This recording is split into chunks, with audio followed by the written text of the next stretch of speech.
Wow, what a game that was. Syracuse football went all the way out west for its first road trip of the season, and the entertainment was on full display in the Sin City. The Orange pull out the victory against a ranked foe in the UNLV Rebels. Overtime was needed, but Syracuse gets it done. 44-41 the final score in a high-scoring affair, and we're going to break it all down on Orange Press Pass, which gets started now.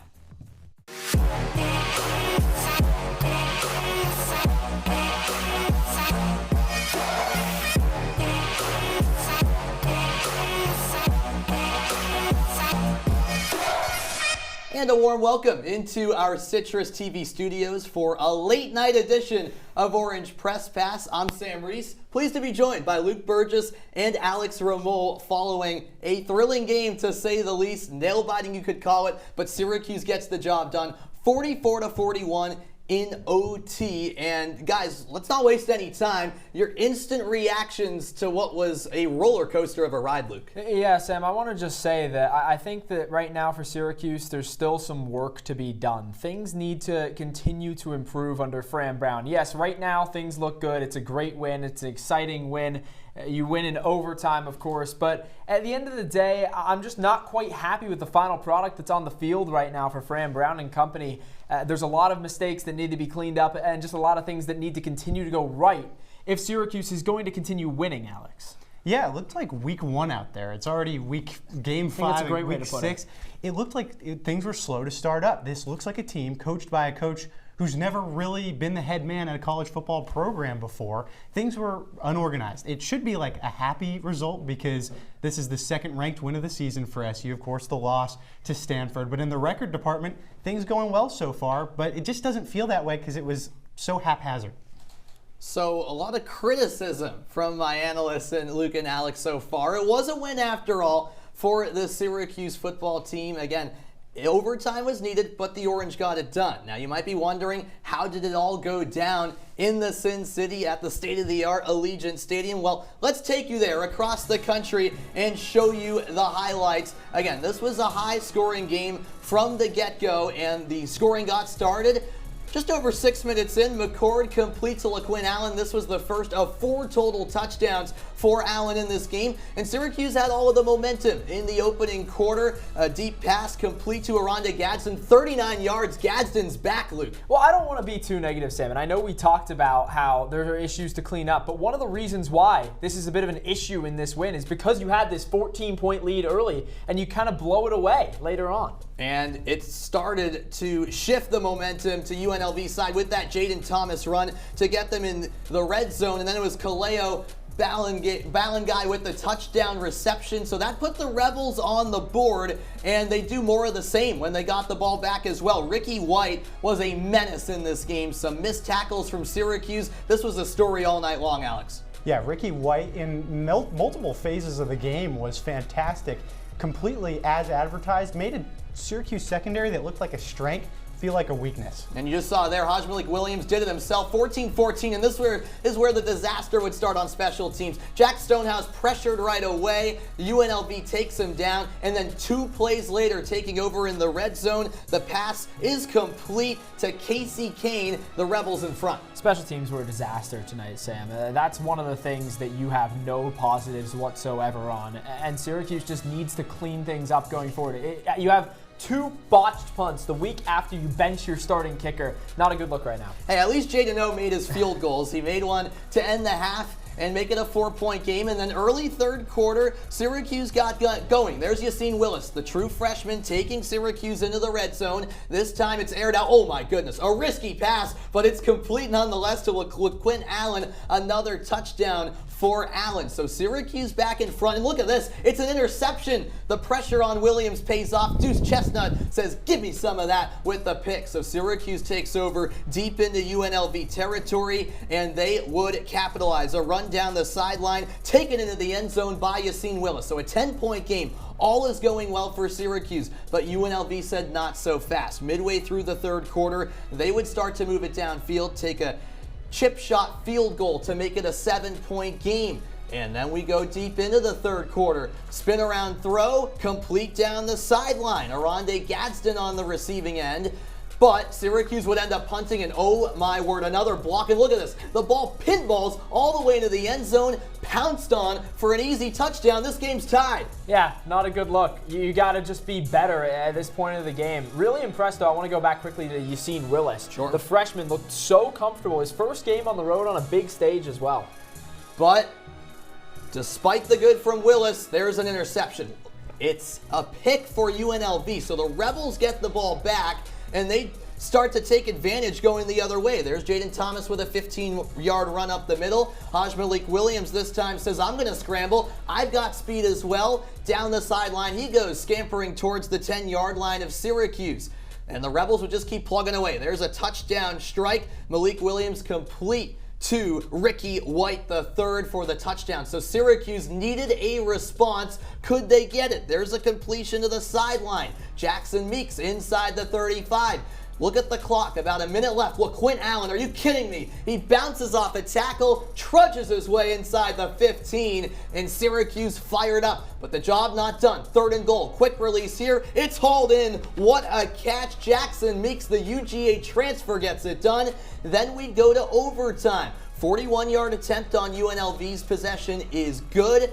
So Syracuse needed a field goal to tie and a touchdown to win. Now, this is a good stop by UNLV here, right? Well, not so fast, because you look at the replay after McCord released the pass. That was a roughing the passer penalty on Alexander Whitmore for the late hit.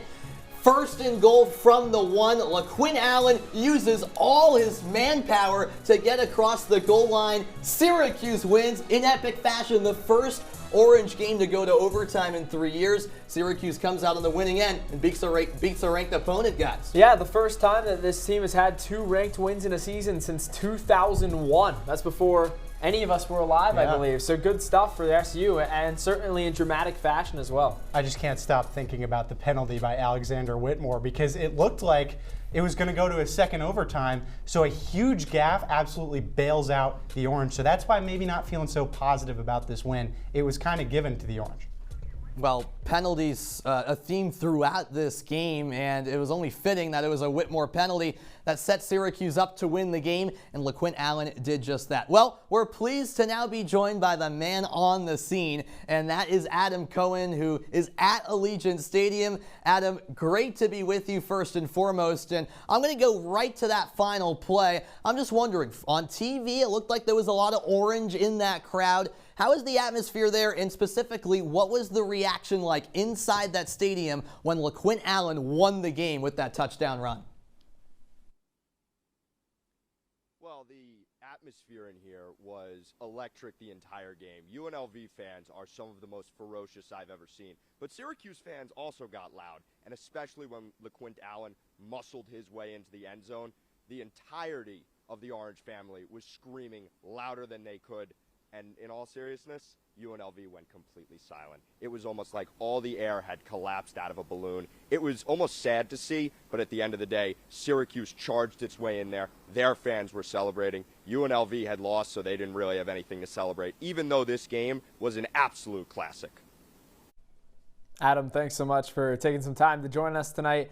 I want to ask you about Fran Brown because, of course, 5 games now into his head coaching career. It's the first time that he's been an assistant, a coordinator, anything, and he's heading up the entire program.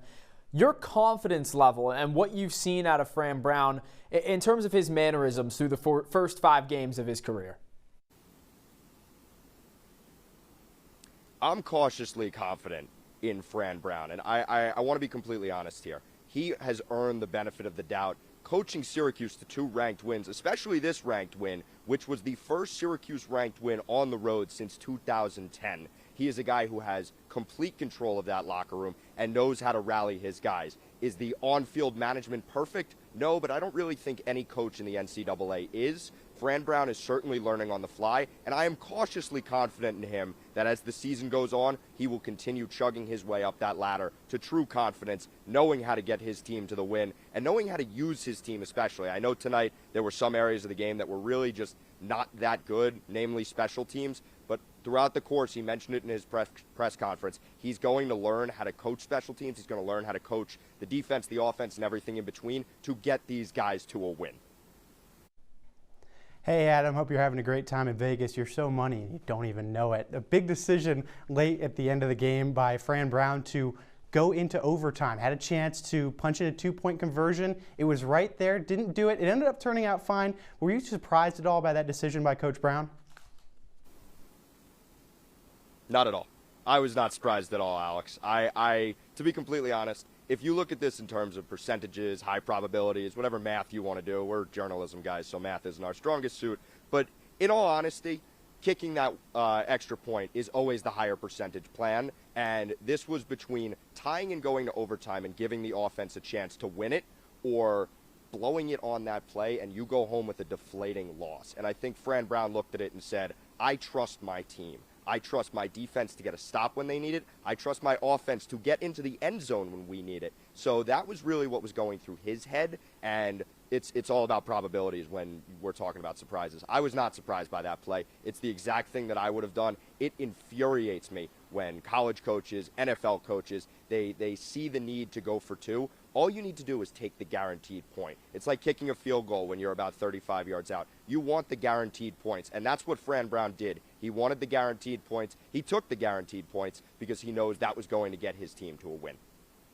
All right, Adam, your insight much appreciated from on-site at Allegiant Stadium. Enjoy the rest of your night in Vegas, but please get home safely to the 315, please. All right, so thanks so much, Adam, for the time as usual. And after a quick break, we are going to be back with more on Orange Press Pass. Listen, the fun's just getting started here on OPP. We have a lot more to break down after this.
Welcome back into Orange Press Pass. I'm Sam Reis with Luke Burgess and Alex Remoll after a thrilling 44-41 overtime victory for Syracuse over 25th ranked UNLV. Where do we even start? Well, I'm going to tell you guys where to start. There was a lot happening in this game, but one of the big talking points has to be the passing game. Kyle McCord in this one, guys. 40 for 63, 355 yards. That's the most pass completions and pass attempts in his career. If you thought he threw a lot against Holy Cross, he said, wait a second, was that a little too much passing for your liking, Luke? I'm getting a little bit tired of this refrain, to be honest with you, Alex, because I feel like every single week we talk about Kyle McCord just broke his all-time pass attempts. He broke his passing yards. Sure, that's great. But what that means is that the offense is becoming one-dimensional, right? The running game is almost non-existent at this time. And sure, Kyle McCord looks good at times, but now 3 straight games as well with a pick. He had another one tonight. So there's things to work out in the passing game. And I really think it just starts with the fact that you're throwing the ball so dang much. If you're putting the ball in the air, sometimes the other team is going to come down with it. And that's really just been the case over the past few weeks. Watching the game, it felt like we were ready for like a scheduled Kyle McCord interception. And the reason for that is not because McCord is so erratic. He had some chances where he tried to force it, but the reason that there's a little bit of entropy in McCord's passing game is because he's thrown the ball a million times. Right. Something bad is bound to happen when a guy throws so many times, even if it's someone as talented as Kyle McCord. Well, you see it right there. Most passes thrown in Kyle McCord's college career. Again, he threw the ball a lot at Holy Cross, threw it even more tonight, 63 pass attempts. But in the end, it all worked out for Syracuse. They got the job done, even though at certain points it seemed like maybe that wouldn't be the case. All right, so we touched a little bit on McCord and the passing game. The running game was also a big focal point in terms of Fran Brown wanting to see improvement. LaQuinn Allen, the story of the night with 19 carries, 71 yards, and a couple of rushing touchdowns. But Yassine Willis also impressed. Were you pleased with the run game tonight, Luke? I really was. And I think if they got a better chance to shine at points, Alex, then you might have seen an even more dynamic attack. The prospect of Yassine Willis, he was the #1 ranked recruit out of New Jersey, and of course lands at Syracuse, which Fran Brown has kind of made New Jersey his hotbed in terms of recruiting. But this potential 1-2 punch could be really dangerous going forward, because Yassine Willis obviously has that downhill running ability. Had a 26-yard touchdown run earlier tonight, which I thought was really impressive, and he's physical as well. He kind of runs similar to LaQuinn Allen in a lot of ways. Like, he is not afraid to take a body.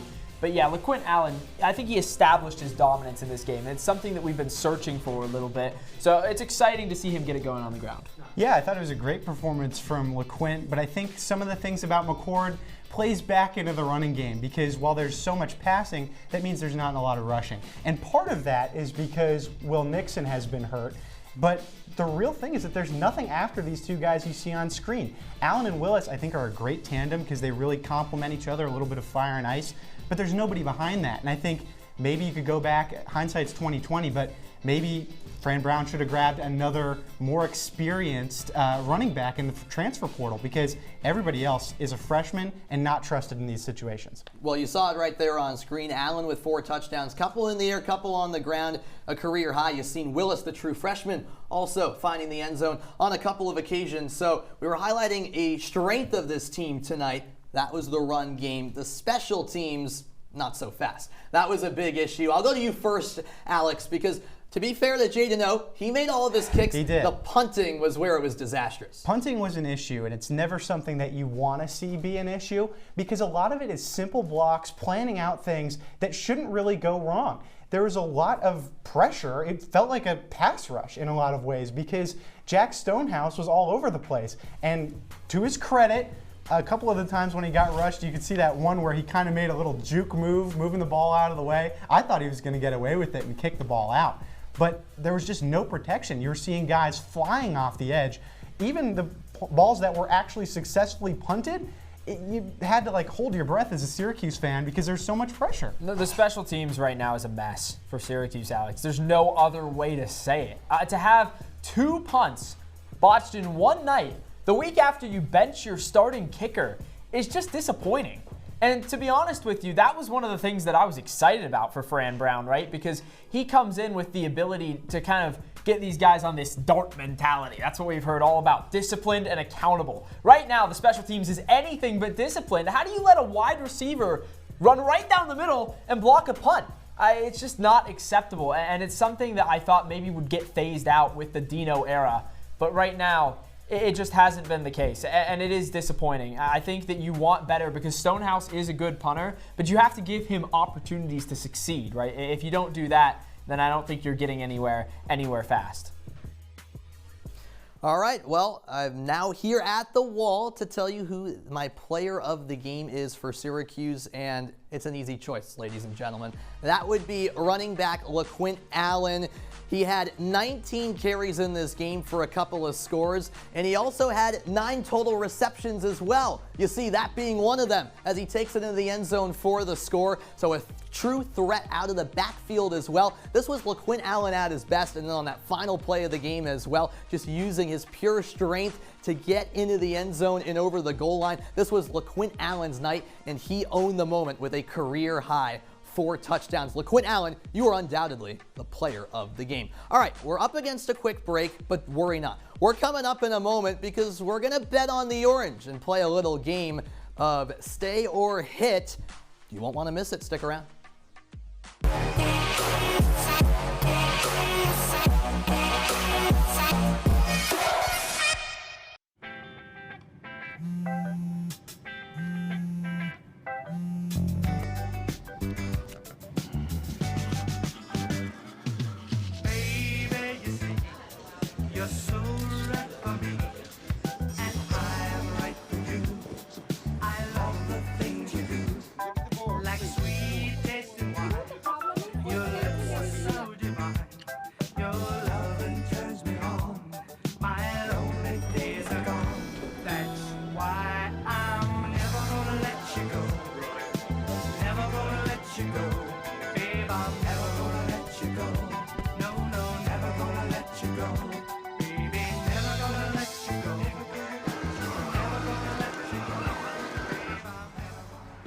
go.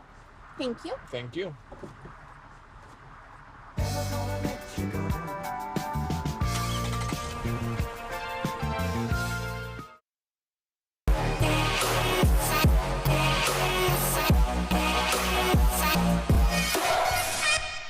We're still awake. We're still here. Welcome back into Orange Press Pass. Yeah, somehow. I mean, listen, that game was exciting. They were still running on some adrenaline here. Sam Reis alongside Luke Burgess and Alex Remoll. We're now here at the wall to play a fun game of hit or stay. Listen, I'm not a betting man. I'm just the dealer here. But here's the deal, guys.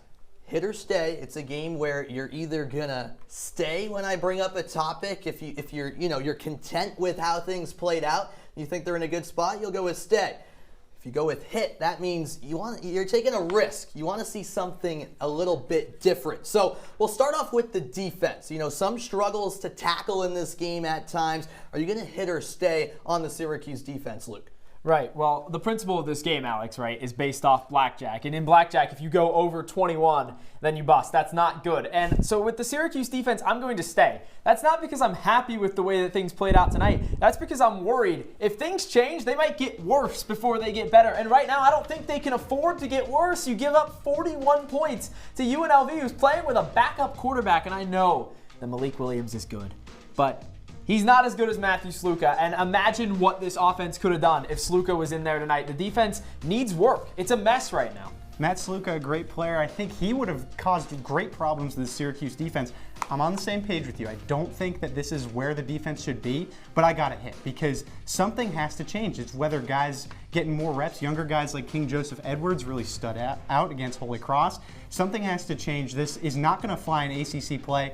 Going on the road to some of these tough ACC teams, those offenses are going to be all over you, and there needs to be a shift. It's because you're an adrenaline junkie. I am. Oh, yeah. Hey, I respect that. So a little bit of difference between you two to start things off. Let's see if you agree here. We're talking Kyle McCord. Threw for over 300 yards for the 5th straight game. All 5 games so far in an orange uniform. Threw the ball quite a bit. I'm intrigued. I'll start with you, Alex. Are you going to hit or stay with Kyle McCord? We've talked about it a little bit before, but as impressive as Kyle McCord's passing performances have been, I'm going to have to hit because it's not sustainable. It's not healthy. He might hurt himself. I mean, throwing the ball so many times, rolling out, the opportunity to get sacked is there so many times. This offense is not, it's going to be easy to figure out. I think a lot of these, again, ACC defensive coordinators are going to get Kyle McCord's formula down and use it against Syracuse. So I think something has to change, even though McCord's done a great job with the offense so far. Yeah, I'm right with you. Hit me. I want some more from Kyle McCord. And it's mainly because McCord right now, like we mentioned earlier in the show, just not playing a sustainable brand of football, right? He needs to throw the ball less. And we saw the potential with the running game tonight. All right, so there we go. An agreement this time. You guys were on the same page on that occasion. Last and final topic here. We're going with the coach, the mastermind on the sideline, Fran Brown. Luke, I'll start with you this time. Do you think the coaching here is where it needs to be? Are you going to hit or stay even after today's win? I'm hitting. I'm taking a risk on Fran Brown just because right now things are a little bit too inconsistent, I think. I'm not really quite comfortable with Fran Brown's late game decision making. I heard that he was weighing the possibility of potentially going for 2 late in the game. Maybe I would have liked that because Fran Brown, it's all about toughness, right? But he's not really exemplifying that on the field. That's a really conservative play, and Syracuse obviously wins the game in the end, but you lose a game to Stanford where you could have been more aggressive in a lot of offensive situations. I just think Fran Brown has more to give, and he's maybe a little bit too worried right now. So that's why I'm hitting and encouraging him to take that risk. Luke, I wish I could agree with you, and I wish I could pull the reference out of my back pocket to say, hit me, baby, one more time, but I've got to stay because I'm giving Fran Brown some more time with this Syracuse team. He's never been a head coach before, never really had a huge degree of responsibility at any program, and I'm giving him time. I think that things still need to develop. He's a coach that's based around the culture, and that takes time to build, so I'm staying. All right, there you have it. Alex Remoll staying on head coach Fran Brown. That was a lot of fun, guys, and the fun's not done quite yet. We're up against our final break of the show, but don't worry. After the break, we're going to put a bow tie on things, and the guys will give their final thoughts after a thrilling contest out in Vegas.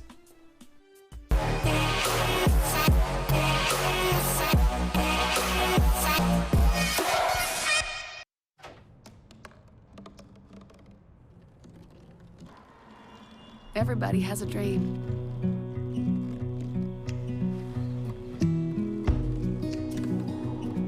Mine was to see the ocean. And with a little help, I made it.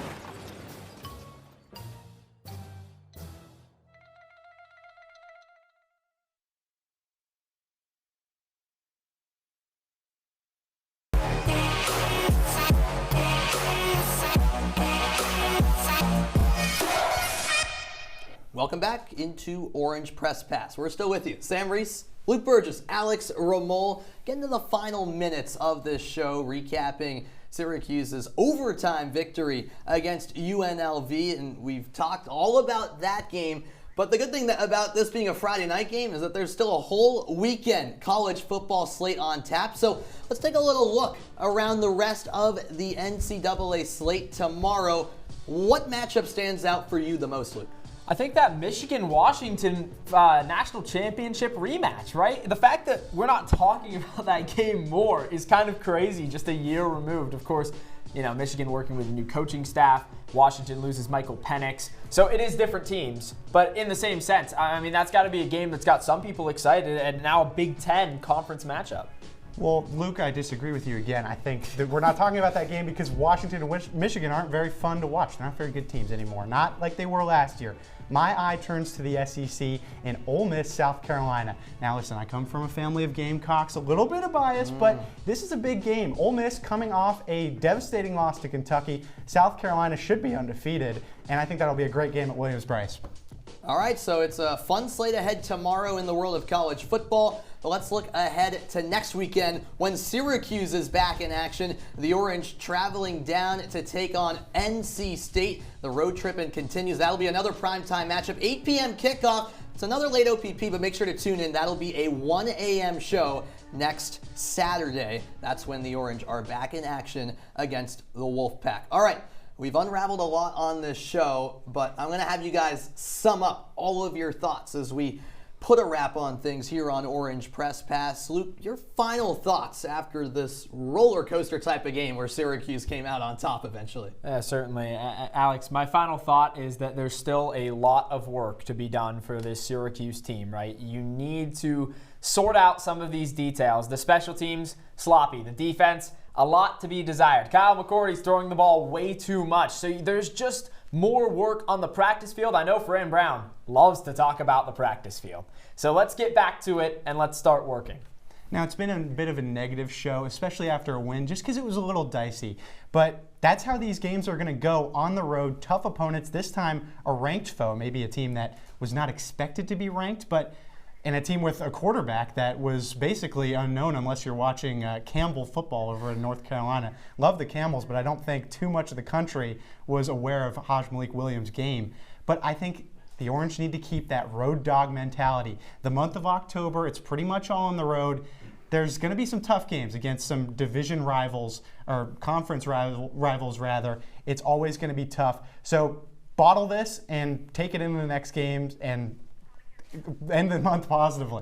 So you mentioned that road warrior mentality Syracuse has to have. Just quickly, guys, what are your thoughts on next week? Traveling to NC State to Syracuse, get it done? I think they do. NC State is not that great of a team. I think Syracuse is going to ride this momentum. I agree with Luke there. I think that NC State is wounded, and Syracuse just got away with a big win. All right, there you have it. Syracuse takes down UNLV 44-41, the final score. For my partners Luke Burgess and Alex Remoll and our producer Ryan Abil, I'm Sam Reis. Good night.